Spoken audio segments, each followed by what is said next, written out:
কারাকারি করে লাভ না, রিজিক বন্টন করা। রিজিক কি করা? আর রিজকু মাকসুম, একদম বন্টিত হয়ে গেছে। আল্লাহি লান তামুতা নাফসান হাত্তা তাস্তাকমিলা রিজকাহা। আল্লাহর নবী বলেন, আল্লাহর কসম, একটি আত্মা, একটি প্রাণ মৃত্যুবরণ করবে না কোনো আত্মা তার জন্য বরাদ্দকৃত রিজিক পূর্ণ না করে। বাতেই লোকমা না খাইয়া আপনার বাপের ক্ষমতাও নাই, আপনি মরে যাবেন। আর যেটা নাই সেটা আপনি খাইতে পারবেন না। আমি খাইতে বসি ভাত, আমার প্লেটে ভাত নিয়া আমার বাচ্চা বাহিরে খেলে, 2 বছরের মেয়েটা মাঝে মধ্যে দৌড় দিয়ে আসে, আইসা এক লোকমা নিয়ে যায়, নিয়ে আবার দৌড় দিয়ে যায় না, বাকি ভাত আমি শেষ করছি। তা আমার মালিক যেন বলে, আনিস, ওই মাঝখানের এই লোকমাটা তোর মেয়েরই ছিল, আমি তাকে যথাসময়ই নেওয়ার জন্য পাঠাইছি। তুমি যদিও ভাবছিলা পুরা ভাত তোমার, কিন্তু না, মাঝের এক লোকমা তোমার মেয়ের। হ্যাঁ, রিজিক বন্টিত হয়ে আছে, রিজিক বন্টিত হয়ে আছে। ইন্না রাব্বি ইয়াবসুতুর রিজকা লিমান ইয়াশা ওয়া ইয়াকদির। আল্লাহ বলে, বান্দা, আমি যাকে ইচ্ছা রিজিক বেশি দেই, যাকে ইচ্ছা রিজিক কমিয়ে দেই, এটা আমার ইচ্ছা, আমার ইচ্ছা। বিশ্বাস, এক বিমানে বিদেশ গেছে, একই কোম্পানির চাকরি করে, এক রুমে থাকে 16 বছর। আইবার পরে আমার পরিচিত একজনে বাড়ি গাড়ি অনেক কিছু করছে, আরেকজনে 16 বছর পরে আইবার সময় আরেকজনের থেকে ফ্যান হাওলাত কইরা টিফিন দেয়ছে। একবার সত্যি নিজে কইছে, কজুর এই ফ্যানটা আরেকজন তে লই আইছে। এক রুমে থাকছে, এক রুম, এক দেশে। এমন হলো কেন? ফায়সালা কোথায়? আরে ফায়সালা কোথায়? এটা বুঝতেই হবে বাপ, এটা বুঝতেই হবে। দুনিয়া নিয়া কারাকারি না, দুনিয়া নিয়া কারাকারি না, দুনিয়া নিয়া কারাকারি না, দুনিয়ায় সেই যাবে। দাওয়াত ও তাবলীগের বিশ্ববিখ্যাত মুরব্বী ছিলেন, আহা, সোনার মানুষ ছিলেন, আলোকিত মানুষ ছিলেন হযরত মাওলানা উমর পালনপুরি রাহমাতুল্লাহ আলাইহি। উনি বলতেন, বাপ, মসজিদের ছাদে মনে করেন 500 লিটারের একটা পানির টাঙ্কি, আর নিচে 5টা ট্যাপ অজু করার জন্য দিছে। তো হযরত উদাহরণ দিতেন আর কি, যে 5টা ট্যাপ দিয়ে মানুষ অজু করে, এখন পানি শেষ, অজু করতে করতে পানি কি হয়ে গেছে, আর কয় লিটার শেষ হয়েছে? আচ্ছা, এখন মুসল্লি একটু বেশি দেখা মসজিদ কমিটি বলল যে না, কষ্ট হয় 5টা ট্যাপে অজু করতে, মুসল্লিদের আরও 5টা ট্যাপ লাগান। তো আরও 5টা ট্যাপ লাগাইছে। এখন ট্যাপ হয়েছে কয়টা? এখন মুসল্লিরা উজু করে 10টা ট্যাপ দিয়া পানি শেষ হয়েছে। এখন পানি শেষ হয়েছে কয় লিটার? ধরো মিয়া, আগে না 5টা থাকতে না 500 লিটার, এখন 1000 লিটার। কি লেগে 1000 লিটার? এই কথাটা বুঝছেন কি না বলেন? ওইখানে টাঙ্কি কয় লিটার, এনে ট্যাপ যদি আরো 10টাও বাড়ায়, পানি শেষ হয়েছে কদ্দুর? এই কথা, এটা আপনি যত দাম দেয় বাড়ান, শেষ হইতেন তো একত্র করলে এই 18টি হয়, 318 অথবা কি 9 দুগুণে 18। কথা বুঝছেন? হয়তো 3খানে 6 করে 18 হয়েছে, আর অথবা 9 9 18 হয়েছে, আর অথবা ডাইরেক্ট 18। তার মানে 18 ঠিক, হয়তো 318 অথবা 9 দুগুণে 18 অথবা ডাইরেক্ট কি, মানে আমনে দামদা বাড়াইয়া লাভ নেই। বাড়াইতে হইব ওই টাঙ্কি আসমানে, বাড়াইতে হবে। কোরআনুল কারীমে স্পষ্ট কোরআনের আয়াত আছে, অফিস সামাই রিজকুকুম।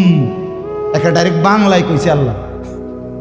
আমার শায়েখ আরিফ বিল্লাহ হাকিমুন নফস আল্লামা মুফতি মুশতাকুন নবী কাসিমি, এ হুজুর মাঝে মাঝে মহব্বতে এই কথাটা বলে। কোনো কথা একদম খুব স্বাভাবিকভাবে যখন আল্লাহ বলছেন, মনে হয় যেন বাংলায় বলছে। আল্লাহ বলে, অফিস সামাই রিজকুকুম, বান্দা, তোমাদের রিজিক আসমানে, আসমানে, আসমান। কোথায় বলেন না? এ খেতে না, গার্মেন্টসে না, মেলে না, ফ্যাক্টরিতে না, এগুলো সব আল্লাহর ফায়সালায়, আসমানি ফায়সালায় এখানে উৎপাদিত হচ্ছে। আল্লাহ আমাদেরকে বুঝ দান করেন। আমি আমার এই কথাটাই হৃদয়ের সবটুকু দিয়ে বুঝাইতে চেষ্টা করলাম। শুধু কেবল দুনিয়া নিয়ে কারাকারি করা না, শুধু নিয়ে দুনিয়া নিয়ে ব্যস্ত না। জিন্দিগি বাপ আমার, যুবক ভাই তোমার কাছে আমার অনুরোধ, মুরব্বী বাবা আপনাদের কাছে আমার অনুরোধ, কাজে লাগাইলেও এই হায়াত, নষ্ট করে দিল এই হায়াত। বন্ধু গড়লেও এই হায়াত, নষ্ট করলেও এই হায়াত। না আপনি আবার ফিরে আসবেন, না আমি আবার ফিরে আসব। দোস্ত আমার, হায়াতকে কদর করে, জিন্দিগিকে কদর করে। আর আসবেন না আপনিও, আর আসবো না আমিও। এবার আমার এই আয়াতের তর্জমাগুলো শুনেন, তাহলে আমার কথা শেষ। আমি কয়েকটা আয়াত, ছোট্ট ছোট্ট আয়াত, 15টা আয়াত পড়ছি। অল্প সময় আমি কথা শেষ করে দিচ্ছি। মূলত এখানে 29 নম্বর পারা, কোরআনুল কারীমের 75 নম্বর সূরা। সূরাটার নাম হলো কিয়ামাহ, মানে কিয়ামত। কিয়ামত আর কি, এই শব্দটা, এই সূরাটার নাম। কোরআনুল কারীমের মধ্যে পুরা কোরআনে 30 পারা কোরআনে মৌলিক আলোচ্য বিষয় হলো 3টা, মোটা দাগে। এই 3টারই বিস্তারিত আলোচনা ব্যাখ্যা হলো কোরআন। 3 কথা মূল আলোচনা কোরআন: তাওহীদ, রিসালাত, আখিরাত। কোন তো কি কইছি? এই 3 কথা পুরা কোরআনের বক্তব্য। এই 3 কথা আমাদের প্রিয় নবী সাল্লাল্লাহু আলাইহি সাল্লামের 23 বছরের সমস্ত কথা, জিন্দিগির খোলাসা। বুঝছেন কিনা? পুরা ইসলামের সারাংশ এই 3টা কথা: তাওহীদ, রিসালাত, আখিরাত। তাওহীদ কি? তাওহীদ হলো লা ইলাহা ইল্লাল্লাহ, এই ঈমান, এই কালেমা। লা ইলাহা ইল্লাল্লাহর যত দাবি, লা ইলাহা ইল্লাল্লাহ এটা আপনার কাছে যা যা দাবি করে, এই সবটা আদায় করা, পালন করা, এটা তাওহীদ। লা ইলাহা ইল্লাল্লাহ এই কথা আপনার কাছে দাবি করে শুধু এই শব্দটা মুখস্থ রাখবেন আর বাকি যা মন চা তাই করবেন, এটা না। লা ইলাহা ইল্লাল্লাহ আপনার কাছে দাবি করে যে তাওহীদ মানে একত্ববাদ। এক আসমানে, 7 আসমানে, 7 তবক জমিনে, কায়নাতের যেখানে যা তা হচ্ছে শুধু একজনের ইচ্ছায়, তিনি আল্লাহ। আমার মাথার চুল থেকে পায়ের নখ পর্যন্ত, আমার দেহের ভিতর বাহির নিয়ন্ত্রিত হচ্ছে শুধুই একজনের ইচ্ছায়, তিনি আল্লাহ। আমার জিন্দিগির হাসি কান্না, আনন্দ বেদনা, দুঃখ সুখ, প্রয়োজন অপ্রয়োজন, আমার চাওয়া পাওয়া, প্রাপ্তি অপ্রাপ্তি, সুখ দুঃখ সব কিছু আমার ভিতর বাহির পূর্ণ করবেন, পূরণ হবে যার মাধ্যমে, তিনি শুধুই একজন আল্লাহ। এটাই তাওহীদ। এই কথা দিলে বসান, এই কথা দিলে বসান। দাওয়াত ও তাবলীগের সাথীরা এই পৃথিবী ঘুরে ঘুরে সবচেয়ে বেশি আল্লাহর বান্দাদের কলজার মধ্যে এই কথাটা বসাইতে চায়। সকালেও বলে, জোহরের পরে বলে, আসরের পরেও বলে, মাগরিবের পরেও বলে, মাখলুক থেকে কিছু হয় না ভাই, মাখলুক থেকে কিছু হয় না, মাখলুক কিছুই করে না। ডানে বামে উপরে নিচে আমরা যেখানে যা দেখি এগুলো কিছুই করে না, করে যা শুধুই আল্লাহ আল্লাহ আল্লাহ। এই কথা টানা 40 দিন কলিজার মধ্যে বসায়, টানা 120 দিন 4 মাস কলিজার মধ্যে বসায়, লোকটার দিলে বসে যায়, জিন্দিগি সুন্দর হয়েছে। হ্যাঁ, এটা পরীক্ষিত, দেখো পরীক্ষিত, পরীক্ষিত। এই জন্য ওলামায়ে কেরামের তত্ত্বাবধানে, নিজ নিজ অঞ্চলের সংখ্যাগরিষ্ঠ ওলামায়ে কেরামের তত্ত্বাবধানে, মশওয়ারায়, পরামর্শ নিয়ে দাওয়াত ও তাবলীগের সাথে জুড়ে থাকবেন। বলেন ইনশাআল্লাহ। 2, 3, 4 ফেব্রুয়ারি বিশ্ব ইজতেমা, জানেন? 2, 3, 4 ফেব্রুয়ারি বিশ্ব ইজতেমা। বলেন কত তারিখ? ফেব্রুয়ারি। ফেব্রুয়ারি কর না কেন? 2, 3, 4 ফেব্রুয়ারি। বলেন কত তারিখ? বিশ্ব ইজতেমা। আল্লাহ কবুল করেন। আপনারা আমরা সবাই যাব ইনশাআল্লাহ। তো বলতেছিলাম, এই তাওহীদ লা ইলাহা ইল্লাল্লাহ এটা কলিজার মধ্যে বসানো। নবী সাল্লাল্লাহু আলাইহি সাল্লাম বলেন, আল্লাহর নবী বলছেন, ওয়ালাম আন্নাল উম্মাতা লাউ ইজতামাআত আলা আন ইয়ানফাউকা বিশাইইন লাম ইয়ানফাউকা ইল্লা বিশাইইন কাদ কাতাবাহুল্লাহু লাক। আল্লাহর নবী বলেন, উম্মত শোনো, গোটা পৃথিবী যদি একত্রিত হয়ে সিদ্ধান্ত নেয় তোমার একটু উপকার করবে, কিছুই করতে পারবে না, তোমার কেবল সেই উপকারটাই হবে যেটা আল্লাহ তোমার জন্য তাকদীরে আসমান জমিন সৃষ্টির 50,000 বছর আগে লিখে রেখেছে। ওয়ালা বিজতামাউ আলা আন ইয়াদুররুকা বিশাইইন কাদ কাতাবাহু লাম ইয়াদুররুকা ইল্লা বিশাইইন কাদ কাতাবাহু আল্লাহু আলাইকা। সবাই মিলে যদি এটাও সিদ্ধান্ত নেয় তোমার একটি ক্ষতি করবে, বিপদে ফেলবে, মুসিবতে ফেলবে, আল্লাহর নবী বলেন কোনো মুসিবত তোমার আসবে না, আসবে কেবল সেই মুসিবতটাই যেটা আল্লাহ তোমার জন্য তাকদীরে লিখে রেখেছেন। রুফিআতিল আকলাম ওয়া জাফফাতিস সুহুফ। নবীজি বলেন এই কথার পরে তাকদীরে, যেমন এইখানে হিলফুল ফুজুল যুব সংগঠন নাগরাপাড়া ফইটাদি এরপরে আর লেখা নাই, আসেনি এরপরে নিচে দিয়ে আর কিছু, এখানে এসে লেখা এটা কি হয়েছে, শেষ হয়েছে। আল্লাহ তাআলা রসুল বলেন তাকদীরের লেখা এই গোটা আল্লাহর সৃষ্টি, আল্লাহ ব্যতীত যত সাই সব কিছুর তাকদীর আছে। বুঝেন নাই কথা? এটা আল্লাহ ব্যতীত যত কিছু সব কিছুর কি আছে? এই গাছ মাছ, আকাশ জমিন, হ্যাঁ, এই মশা মাছি পিঁপড়া যা কিছু আছে আল্লাহ সৃষ্টি, নদী সাগর সব কিছুর কি আছে? তাকদীর আছে। এই নদীতে কতদিন জোয়ার আসবে এটা লেখা আছে, কতদিন ভাটা আসবে এটা লেখা আছে। তাকদীর শুধু মানুষের না, তাকদীর মা সেওয়াল্লাহ, আল্লাহকে বাদ দিয়ে যা সব কিছুর তাকদীর আছে। ও পিঁপড়ারও তাকদীর আছে। এবার আমার থেকে বাচ্চা গেছে গায়েন, এবার টিপ দিয়ে মেরে গেছে, ঠিক কিনা বলেন না? হ্যাঁ, মশা আমারে কামড়াইয়া গেছে, আমি পারছি না ধরতে, দেবড়া মারি গেছে। এই তাকদীর লেখা আছে, ফয়সালা আছে। তো এই কথার পরে যে মাখলুক তোমার কোনো উপকারও করতে পারবে না, মাখলুক তোমার কোনো ক্ষতিও করতে পারবে না, এই কথা লেখার পর আল্লাহ তাআলা তাকদীর লেখার যেই কলম এটা উঠাইয়া ফেলছে, তাকদীর লেখার যে কালি এগুলো ফেলাই ফেলছে, মানে এরপরে আর কথা নাই। এই কথার উপরে তাকদীর শেষ হয়েছে যে মাখলুক কিছুই করে না, হাও না নাও না, পক্ষেও না বিপক্ষেও না, যা করে কে করে? আল্লাহ। আল্লাহ আল্লাহ করে, আল্লাহ। বলে তো ডাক্তারে চিকিৎসা করলে রুগী ভালো হয়, এই ডাক্তারে চিকিৎসা করলে রুগী মারাও যায়। যে হাসপাতালে রুগী সুস্থ হইয়া বাড়ি যায়, এই হাসপাতাল থেকে রুগী মইরা অ্যাম্বুলেন্সও, ঠিক কিনা বলেন না? তাহলে বুঝা গেল মাখলুক থেকে। কার থেকে? এই সহজ কথা বললাম, তাওহীদ। এটা রিসালাত কি? রিসালাত হলো মুহাম্মাদুর রাসূলুল্লাহ সাল্লাল্লাহু আলাইহি ওয়াসাল্লাম। তার মানে মাথার চুল থেকে পায়ের নখ, জিন্দিগির পুরাটা, এই দেহের সব কিছু, এবং আমার জীবনের একেবারে ঘর থেকে দেশ জাতি রাজনীতি, ঘর পরিবার সমাজ, আচার আচরণ, বাজার ব্যবসা, লেনদেন, হাসি কান্না, আয় উপার্জন, সামাজিকতা, অনুষ্ঠানাদি, পাড়াপড়শি, সমাজের আমার জিন্দিগির, আমি এক মানুষ জীবনে যা করব, ঘরে কিংবা বাইরে, হাটে কিংবা মাঠে, বাজারে কিংবা ব্যবসায়, আয়ে কিংবা লেনদেনে, দেশে কিংবা রাজনীতিতে, সব কিছু একজন রসূল মুহাম্মদ সাল্লাল্লাহু আলাইহি সাল্লাম উনার দিক নির্দেশনায়, উনার সুন্নাতে, উনার তরিকার উপরে করা, এভাবে জীবনটাকে গঠন করা, এটার নাম রিসালাত। এটার নাম রিসালাত। কোনোভাবেই বাপ এই কথা বলার কোনো সুযোগ নাই, ইসলামকে কোনো একটা জায়গার মধ্যে সীমাবদ্ধ করার কোনো অনুমতি নাই। এটা ঈমান থাকবে না, ঈমান থাকবে না। সোজা কথা, হুজুর এর দূর পর্যন্ত কইতে পারবেন, এর বেশি যাইবেন না, না, এই কথা বলার সুযোগ নেই। এটা কুফরি, কুফরি।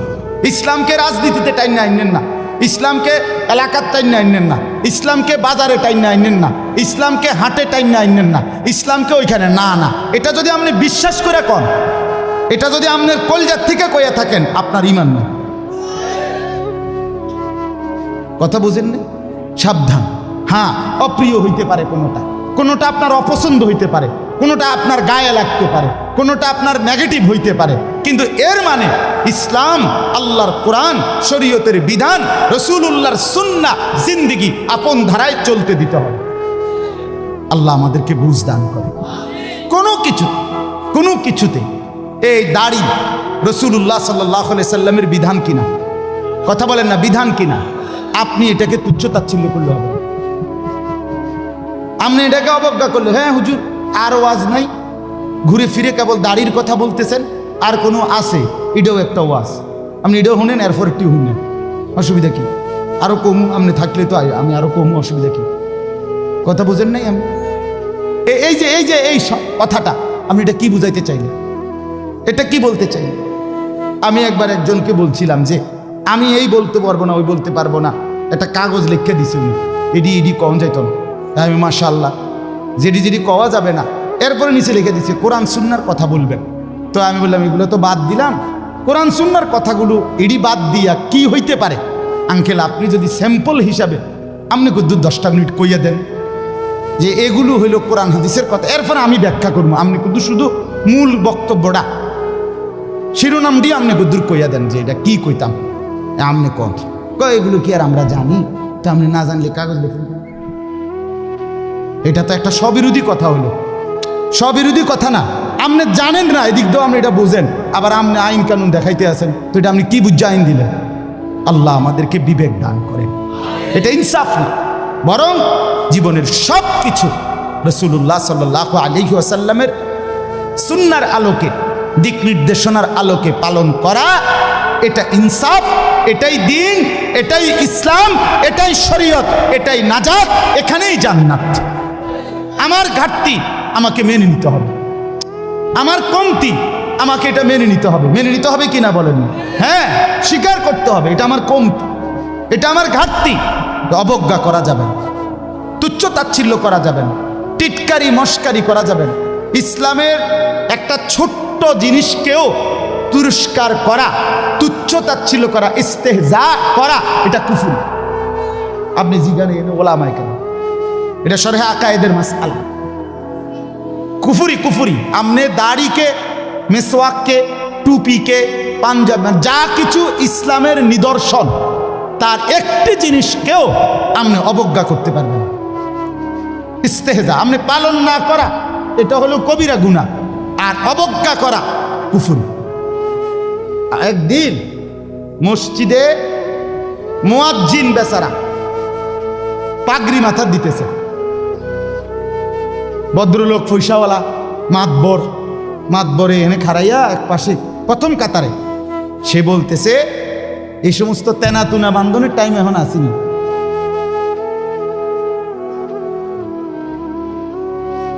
বুঝছেন না? প্রথম কাতারে পয়সা ওরা টাইলসের টেয়া দিছে, বুঝেন না কথাটা?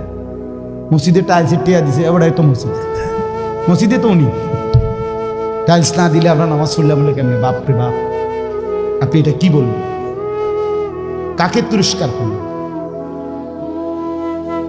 আমার এই দুই চোখে আমি দেখছি, এই চোখে ভদ্রলোক কোটি কোটি টাকার মালিক, প্রাইভেট ব্যাংকের ভাইস চেয়ারম্যান, উনি জানাজা পড়ছে। জানাজার আগে ইমাম সাহেব, স্থানীয় একজন ইমাম সাহেব কবরের আযাবের দুইটা কথা কইছে। উনি একটু 4-5 মিনিট বলাতে 2-4 জন নেতা বক্তব্য দিতে পারে না। হইতে পারে না যে জানাজার আগে দিয়ে যে কুদ্দুর কথা কয়, কথা বুঝছেন কিনা? এটা কোনোভাবেই সুন্নত না, সুন্নত কোনো তরিকা না, কেমনে চালু হয়ে গেছে। যাই হোক, তো ওই ইমাম সাহেব কবরের আযাবের কথাটা বলাতে হতে পারে 2-4 জন নেতার বক্তব্য দিতে কি হয়েছে, একটু সময় হয়েছে না বা পারছে না দিতে। এই জায়গাটা নাহলে আরো 2 জন কুদ্দুর কথা কইতো, ওই ভুল উচ্চারণে কইতো, আরে কুল্লু নাফসিন যায়কাতুল মউত। আপনি এতটি জানাজা পড়েন, আপনি কুদ্দুর এই লাইনটাও ঠিক করতে পারলেন না। এই কথাটা কমপক্ষে ঠিক করতেন যে আমি যেহেতু প্রায় জানাজা ফরন লাগে, হ্যাঁ এটা তো কুদ্দুর ঠিক করি না, এইটাও কইতে পারেন। তো যাই হোক, উনি ডাইকা ইমাম সাহেবকে বলতেছে, আমি নিজে দেখছি, উনি ডাইকা বলতেছে, হুজুর কবরের আযাবের মিথ্যা ভয় দেখিয়ে লোকদেরকে আর কতদিন বোকা বানিয়ে রাখবেন? মুসলমানের বাচ্চা জানাজা পড়ছে, অহংকার করে গেলেন দুনিয়াতে আর কি। এরপরে মরতেন না, আপনি মরতেন না, আপনি কবরে যাইতেন না শেষ পর্যন্ত না, ফেরেশতা আপনারে দেখবে না কবরে। আল্লাহ আমাদেরকে বুঝ দান করে। আমার বাপ, আমি দিল থেকে বলতেছি, অন্তর থেকে, পুরা দিন রাসূলুল্লাহ সাল্লাল্লাহু আলাইহি ওয়াসাল্লামের সুন্নাতকে নবীজির কোনো তরিকাকে, কোনো কথাকে আপনি প্রথম ধাক্কায় ফেলে দিবেন না। কথা রুচেন কিনা বলেন, মাথা নোয়ায় ফেলবেন, নত নিজেকে ছোট করেন, এরপরে ভাবেন আমার এই ত্রুটির সমাধান কি করতে পারি। ঠিক কিনা বলেন না? আল্লাহর কাছে বলেন, মাওলা আমি যে এই কারণে পারতেছি না, আপনি তৌফিক দেন, আপনি সুযোগ দেন, আপনি ব্যবস্থা করেন। আল্লাহ চাইলে ব্যবস্থা করেন। তাহলে রিসালাত। 3 নাম্বার হলো আখিরাত। 3 নাম্বার হলো কি? আখিরাত মানে জীবনের সব কিছুকে আখিরাতকে মাথায় নিয়ে আমাকে মরতে হবে। কবর, হাসর, মিজান, ফুলসেরাত, আমার হিসাব, আমার আমল নামা, ফুলসেরাত পার, জান্নাত কিংবা জাহান্নাম, এইটাকে মাথায় রাইখেই আমার হাঁটা চলা, আয় উপার্জন, স্ত্রী সন্তান, সংসার, আমার চলা ফেরা, আচার অনুষ্ঠান, বাজার ব্যবসা, লেনদেন, মানে কোনো কিছু করতে গিয়ে আমার যেন আখিরাত ক্ষতিগ্রস্ত হয়। ওয়া ইন্না দারাল আখিরাতা লাহিয়াল হায়াওয়ান। আল্লাহ বলছে বান্দা ওই আখিরাতটাই হলো বেঁচে থাকা। দুনিয়া তামাশা। কোরআনের স্পষ্ট আয়াত, ওমা হাদিহিল হায়াতুদ দুনিয়া ইল্লা লাহবুন ওয়া লাইব। আল্লাহ বলছে বান্দা দুনিয়া আর কিছুই নয়, শুধুই তামাশা, শুধুই খেলাধুলা।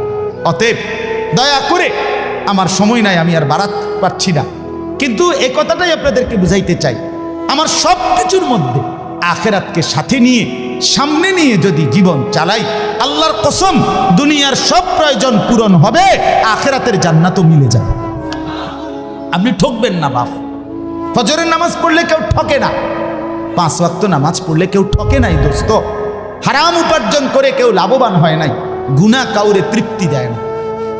গুনাহ কাউরে, কোনো সুদখোর তৃপ্তিতে নাই, কোনো ঘুষখোর তৃপ্তিতে নাই, কোনো কিস্তিওয়ালা তৃপ্তিতে নাই। 90,000 টাকা ইনকাম করে, 60,000, 70,000 মাসে ন্যূনতম কামাই। আমি নিজে জিগাইছি, কাকু কিস্তি কয়টা? 60টা। কিস্তি চলে 60টা, মাসে ইনকাম 70,000। তাহলে 70,000 টাকা ইনকামের পরে যদি কিস্তি চলে 60টা, আমার মসজিদের ইমাম সাহেবের বেতন 10,000, 8,000, এবার আর কিস্তি চলার কথা কয়টা? কিন্তু ইমাম সাহেবের কোনো কিস্তি নাই। ঠিক কিনা বলেন না? ইমাম সাহেব কিস্তিও নেয় না, এশার নামাজের পরে ফজর পর্যন্ত চুরিও করে না, ডাকাতিও করে না। বেটা মালিকের ঘরে সেজদা করে, আল্লাহর ঘরের গোলামি করে, খোদার 30 দিন 10,000 টাকা দিয়ে বউ বাচ্চা নিয়ে ইজ্জতের সাথে হাসি মুখে ধোয়া সাদা পরিষ্কার পায়জামা পাঞ্জাবি পরে আল্লাহর জিন্দিগি, আল্লাহর দুনিয়ায় জিন্দিগি কাটায় ফেলে। ওনার কিস্তি লাগে। আমার একবার একজনে কইছে, হুজুর রে আল্লাহ সালা, এরকম কইছি, আর একজন কইয়া উঠছে, আর আমি কিন্তু আমনের কি ইবলিসে চালায়, আমনের কি শয়তানে চালাইনি? কথা বলেন না কেন? তো যে আল্লাহ হুজুর রে 80,000 টাকা দিয়ে চালাইতারে, আমনের চালাইতে 80,000 লাগে কেন? আমনের কিস্তি 4টা লাগে কেন? আমনে মূলত শয়তানের হাতে নিজেকে তুলে দিছেন। আল্লাহর হাত থেকে ছুটাইয়া নিয়া কার হাতে দিছেন? ইবলিসের হাতে। ইবলিসের হাতে। আপনি সুখ পাইতেন না, মনে রাখেন। আমি লিখকে দিলাম, সিল মাইরা দিলাম, আমার সিল আছে, সুন্দর সিল, ওই যে কম্পিউটার সিল যেটা থাক, আমার এডি সিল আছে। আপনি সুখ পাইতেন না, আপনি তৃপ্তি পাবেন না। গুনাহ তৃপ্তি দেয় না। এক সাগর, আটলান্টিক মহাসাগরের সব পানি যদি কোনো নেশাখোর, মদখোর, কোনো গাঞ্জাখোরকে দেওয়া হয়, সব পান করার পরেও তার তৃপ্তি হবে না। কিন্তু 1 গ্লাস পবিত্র পানি পান করে তৃপ্ত হয়ে যায় হালাল। সারা পৃথিবীর 100 কোটি নারী যদি আজকের অসভ্য উলঙ্গ ছবি দেখে, যেই যুবক এরে যদি 100 কোটি নারীও উলঙ্গ করে দেখায়, কসম আল্লাহর, এই জানোয়ারের তৃপ্তি হবে না। কিন্তু একজন পুরুষ 70 বছর 90 বছর একজন হালাল স্ত্রী দিয়া তার জিন্দিগি কাটায় ফেলে।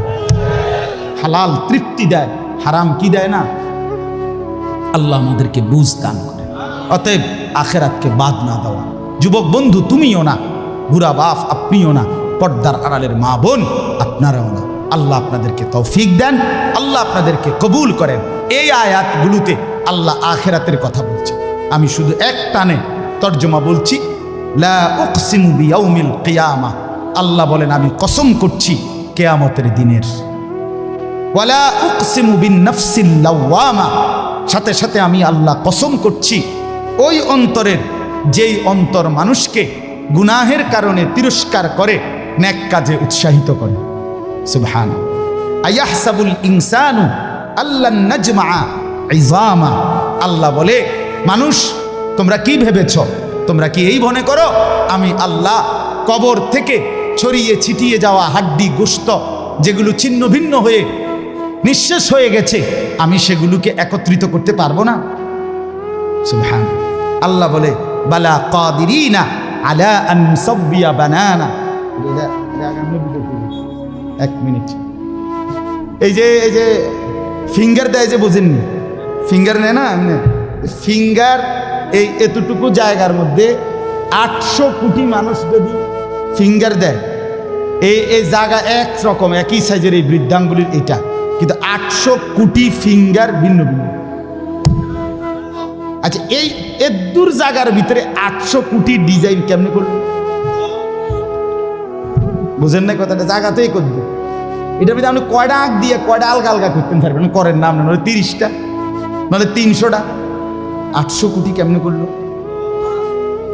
ফিঙ্গার? এই ফিঙ্গার এটা এখানে আমাকে হাজি মহিলা হারায় গেছে, বেডি রোমের থেকে চলে গেছে মক্কা শরীফ, কিচ্ছু নিছে না, কারণ কোনো কাগজ বেডির লাগে না, পাই না হারায় গেছে। রাত্র 11টা বাজে মহিলারে মোয়াল্লেমে গিয়া ঠিকই সৌদি আরব মোয়াল্লেম অফিস থেকে নিয়ে আসছে। কেমনে আনলো? ও ফিঙ্গার দিছে আর বেডির পুরা ঠিকানা পাইছে।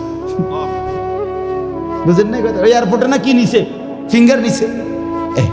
তাইলে আল্লাহ বলেন বান্দা আমি আল্লাহ শুধু হাড্ডি গুড্ডি ফেরত দেব না, ফিঙ্গারও ফেরত দেব। বালা কাদিরিনা আলা আন নুসাব্বিয়া বানানা।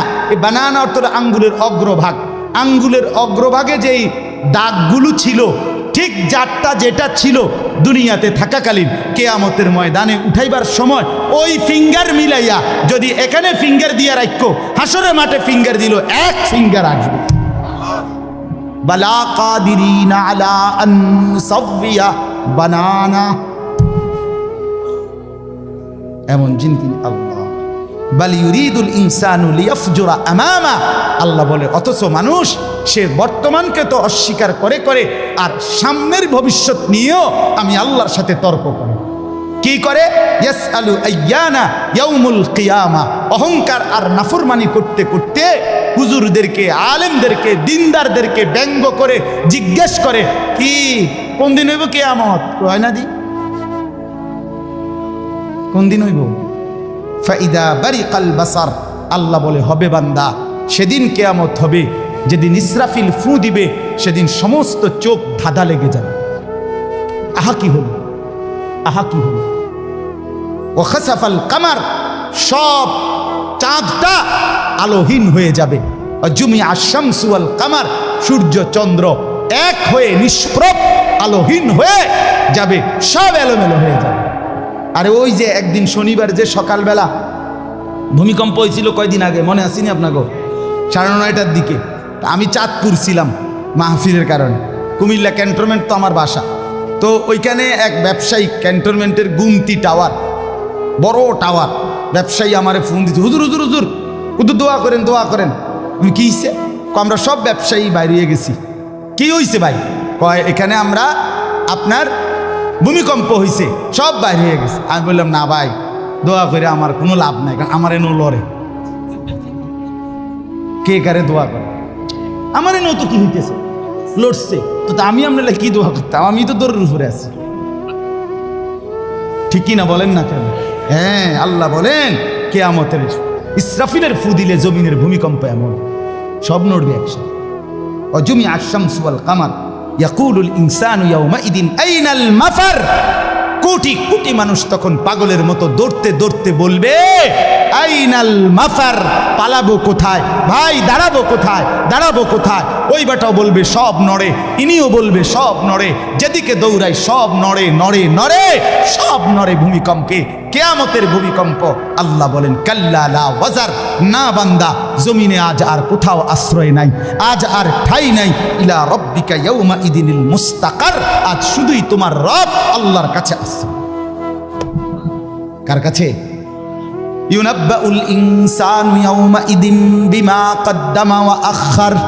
এবার আল্লাহ বলেন, আজ আমার কাছে ফিরিয়ে নিয়ে কিয়ামতের ময়দানে প্রত্যেককে জানানো হবে তুমি নিজের হায়াতে যা কিছু আমল করেছ আর তোমার পরে তোমার নামে যা কিছু আমল চলেছে সব কিছু তোমাকে জানানো হবে। তুমি করেছ এই, তোমার নামে চালু ছিল এই, আমি করেছি নামাজ এত ওয়াক্ত, আমি মসজিদে দিয়েছিলাম তো সেই মসজিদে নামাজ হয়েছে এত ওয়াক্ত।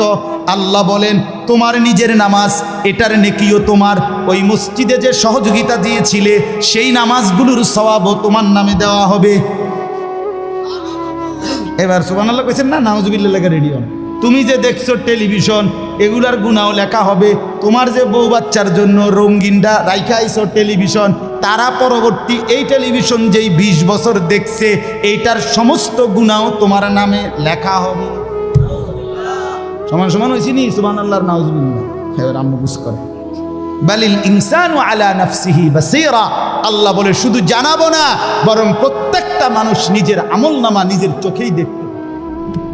ওয়ালাউ আলকা মাআযীরা, যদিও সে নিজের আমলনামা দেখে নানা উজর আপত্তি ছলছাতুরি করতে চেষ্টা করবে, আল্লাহ এদিনই না তো না ঠিক আছে, কিন্তু এইভাবে বুঝি করছি আরে কি তো শুক্রবারটাও তো পাইতেছি না, শুক্রবার ওদের নাই। ফেরেশতা বলবো দোস্ত শুক্রবারে আইছিলা ঠিক, অজু হয়েছে না দেখে এটা লিখছি না। শুক্রবারে আইছিলা ঠিক, কিন্তু ওই যে খুতবার সময় তো জিমাইছ, তোমার তো হোক বা নাই, তুমি খারাই গেছো, ওই হইছে না বাদ সদর বদরেরই। হ্যাঁ, আল্লাহ বলেন বান্দা ওজোর পেশ করবে, কিন্তু আমি তার কোনো ওজোর শুনবো না। আল্লাহ আমাদের প্রত্যেককে আখিরাতের জন্য প্রস্তুতি নেওয়ার তৌফিক দান করেন। আমরা বাঁচবার উপায় নাই, আমরা আড়াল করবার উপায় নাই, লুকাইবার কোনো সুযোগ নাই। আছে কি কোনো সুযোগ? অতএব দোস্ত আমার, লা ইলাহা ইল্লাল্লাহকে মেনে নেন, মুহাম্মাদুর রাসূলুল্লাহকে জীবনে পুরা জিন্দেগি রাসূলের সুন্নাতকে গ্রহণ করেন, আখিরাতের জন্য প্রস্তুতি নেন। আল্লাহ তৌফিক দেন, আল্লাহ কবুল করেন। যুবক ভাই 5 ওয়াক্ত নামাজ পড়ো, ফজরের নামাজ কষ্ট করে হলেও পড়ো। মোবাইলের উলঙ্গ ছবি, নাচ গান, নর্তকী দেখা ছেড়ে দাও দোস্ত আমার। বাপ চাচারা বিড়ি সিগারেট খাওয়া বন্ধ করে দেন, চায়ের দোকানের আড্ডা বন্ধ করে দেন। হায়াতের শেষ টাইমটা আল্লাহর তাসবিহ, কোরআনুল কারীমের তেলাওয়াত আর তাহাজ্জুদ নামাজ পড়ে জিন্দেগিটা কাটান। পর্দার আড়ালের মা বোন নিজের ইজ্জত, নিজের পর্দা, নিজের সতীত্ব, নিজের সম্ভ্রমের কদর করেন। বোন আমার, মা আমার, বিবি আমার, বোন আমার, আল্লাহর দোহাই বলি, যে নারীর পর্দা নাই, যে নারীর ইজ্জত নাই, যে নারীর সম্ভ্রম নাই, তার কিচ্ছু নাই, কিচ্ছু নাই, কিচ্ছু নাই। এটা প্লাস্টিক, এটা শোপিস, এটা উপঢৌকন, এটা উপভোগের একটা বস্তু যেটাকে দর্শক শুধু দেখে আর মজা নেয়। আল্লাহ আমাদের মা বোনদেরকে ইজ্জতের কদর বুঝবার তৌফিক দান করেন। আজকের যুবকদের এই মাহফিল আল্লাহ কবুল করেন, আমিন।